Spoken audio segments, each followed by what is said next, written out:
Blissfully alone, I have not been, as others were, not seen, as others saw, I could not bring, my passions from a common spring, alone, by Edgar Allan Poe. It was an undisputed custom that thoughts had become obsolete and were not to be valued. The entirety of the world left autonomy behind, embracing a life of ignorance. There was no greater happiness than that of relieving yourself of the pain which is to comprehend. When the dust settled, though, nearly everyone was devoid of intelligence, of thought, of any sense of happiness. They had been wrong, it seemed, for if you lose your ability to think, you are not happy or sad. You feel nothing of any sort or kind. There is simply monotony. When Aviva walked out of her cubicle at the mark of the end of the workday, she felt a great sadness. It was a loneliness, the heavy feeling in her heart as she trudged down the plastic steps. The people around her cared not for her, had no preference nor hate in their phony hearts. As she walked down the sidewalk, she collided with as many semi-humans as possible, slamming her shoulders forward into them, but the pedestrian simply walked forward with a grunt and paid her no mind. Aviva shrugged, letting the experiment wallow in the recesses of her mind. As she turned onto Browning Street, a sliver of a teardrop gathered in her eye. "What is the use of crying if no one is there to comfort me?" she asked aloud, not caring for who heard her because no one could. Aviva steeled herself through a shuddering inhale. The tear disappearing into herself. A flower dropped from the sky, from a cherry blossom of worlds unknown. Aviva reached out to touch it and felt the petals in her hands, the folds of the pink and white. It was beautiful, a word that she had only recently discovered the meaning to. When she reached the outskirts of town, there was an abandoned store.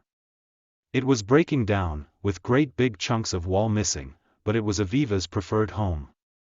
There was always a place with the robots. But she would go mad if she had to tough it out there. She remembered the last time she'd set foot in the houses before she'd regained autonomy. It was always pale, the only memory she had of it, the rest of her time there tainted by the machine-like nature of their living. She was thrust into her memories, letting them swallow her. There had been a plant on the windowsill, one that had never been there before. She noticed it but paid it no mind. After all, she had no mind. Then 5 minutes later, as Aviva lined up to go to lunch, she found her eyes glued to it again, and yet again she paid it no mind. It was when, full of synthesized proteins, she walked back from the cafeteria and saw it for the third time when she thought. It was quiet in her mind, the thought echoing around the walls of her skull. Slowly, it came into comprehension. That is a plant. It is green. Suddenly, a rush of emotion imploded against Aviva, nearly pushing her off her feet. I want to find more plants, she thought. The image of the plant stuck in her mind as she left the room and never came back. As she stepped out of the door, a cold wind blew in her face. Before she would never have been able to recognize it, simply walk past it with indifference. On this occasion, though, she felt bumps rise on her skin, tickling in a way that made her shiver. Shiver, what an interesting word. She felt it roll off her tongue. Aviva realized that no word had ever come out of her mouth before the shiver. It was weird. Talking. She naturally felt self-conscious about her words, feeling the suffocation of being shy. Then she noticed the vacant looks on the faces of the pedestrians. They didn't care, no matter how much she screamed in their face. As Aviva jumped out of her memories, she took a deep breath. It's okay, I'm never going back there, she whispered to herself.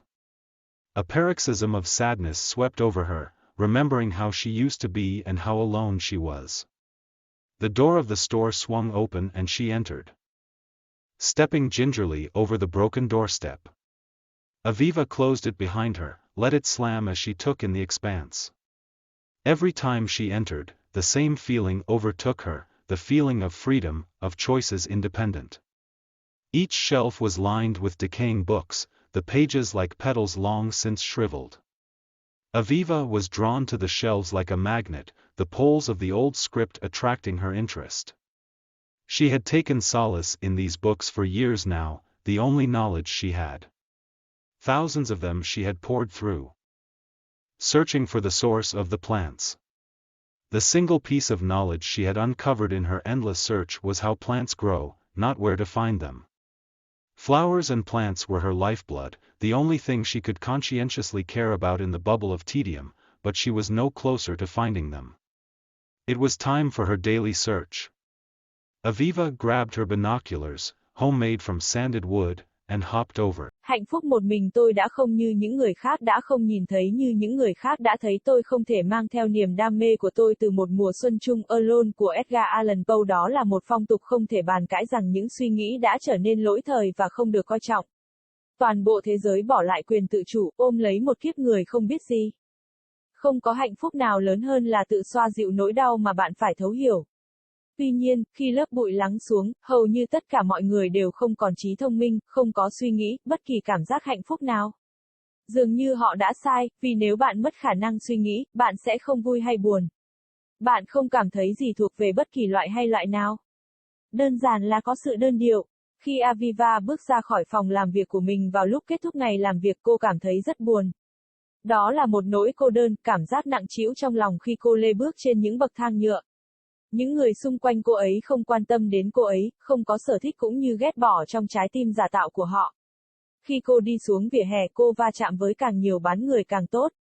Đập vai về phía trước vào họ, nhưng những người đi bộ chỉ đơn giản là đi về phía trước với một tiếng càu nhàu và không để tâm đến cô. Aviva nhún vai, để thí nghiệm chìm sâu trong tâm trí cô. Khi cô rẽ vào phố Browning, một giọt nước mắt đọng lại trong mắt cô.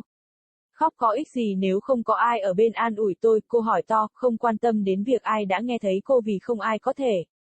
Aviva tự rèn luyện mình qua một lần hít vào dùng mình, giọt nước mắt biến mất trong chính mình. Một bông hoa rơi xuống từ bầu trời, từ một bông hoa anh đào của thế giới vô danh. Aviva đưa tay chạm vào nó và cảm nhận những cánh hoa trên tay mình, những nếp gấp của màu hồng và trắng. Nó thật đẹp, một từ mà gần đây cô mới khám phá ra ý nghĩa của nó. Khi cô đến ngoại ô thị trấn, có một cửa hàng bỏ hoang, nó đang bị phá hủy, thiếu những mảng tường lớn, nhưng đó là ngôi nhà ưa thích của Aviva. Luôn có một nơi với những con robot, nhưng cô ấy sẽ phát điên lên nếu phải vượt qua nó. Cô nhớ lại lần cuối cùng cô đặt chân đến những ngôi nhà trước khi cô lấy lại quyền tự chủ. Nó luôn luôn nhợt nhạt, ký ức duy nhất mà cô có về nó, phần thời gian còn lại của cô ở đó đã bị nhuốm màu bởi bản chất giống như máy móc của cuộc sống của họ. Cô ấy đã bị đẩy vào ký ức của mình, để chúng nuốt chửng cô ấy. Có một cái cây trên bậu cửa sổ, một cái cây chưa từng có trước đây. Cô ấy nhận ra nó nhưng không bận tâm, rốt cuộc cô không còn tâm trí. Sau đó 5 phút khi Aviva xếp hàng để đi ăn trưa, cô lại thấy mắt mình dán vào nó, và một lần nữa cô lại chẳng để tâm đến nó. Đó là khi, với đầy đủ các protein tổng hợp, cô ấy đi bộ về từ căng tin và nhìn thấy nó lần thứ 3 khi cô ấy nghĩ. Nó yên lặng trong tâm trí cô, ý nghĩ đó vang vọng xung quanh các bức tường trong hộp sọ của cô. Từ từ, nó đi vào hiểu biết, đó là một loài thực vật, nó là màu xanh lá cây. Đột nhiên, một cảm xúc dâng trào ập đến Aviva, gần như đẩy cô ấy ra khỏi chân mình. Tôi muốn tìm thêm cây cối, cô nghĩ. Hình ảnh của cái cây cứ in đậm trong tâm trí cô khi cô rời khỏi phòng và không bao giờ quay lại. Vừa bước ra khỏi cửa, một cơn gió lạnh thổi vào mặt. Trước khi cô ấy không bao giờ có thể nhận ra nó, chỉ cần dửng dưng bước qua nó. Tuy nhiên, vào dịp này, cô cảm thấy da mình nổi lên, nhột nhột khiến cô rùng mình.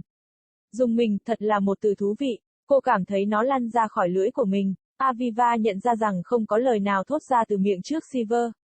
Thật là kỳ lạ, nói chuyện, cô tự nhiên cảm thấy tự giác về lời nói của mình, cảm thấy ngột ngạt vì xấu hổ.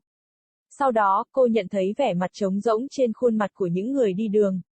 Họ không quan tâm, cho dù cô ấy có hét vào mặt họ thế nào đi nữa. Khi Aviva nhảy ra khỏi ký ức của mình, cô ấy hít một hơi thật sâu. Không sao đâu, tôi sẽ không bao giờ quay lại đó nữa, cô thì thầm với chính mình. Một nỗi buồn trải dài trong cô, nhớ lại cô đã từng như thế nào và cô đơn như thế nào.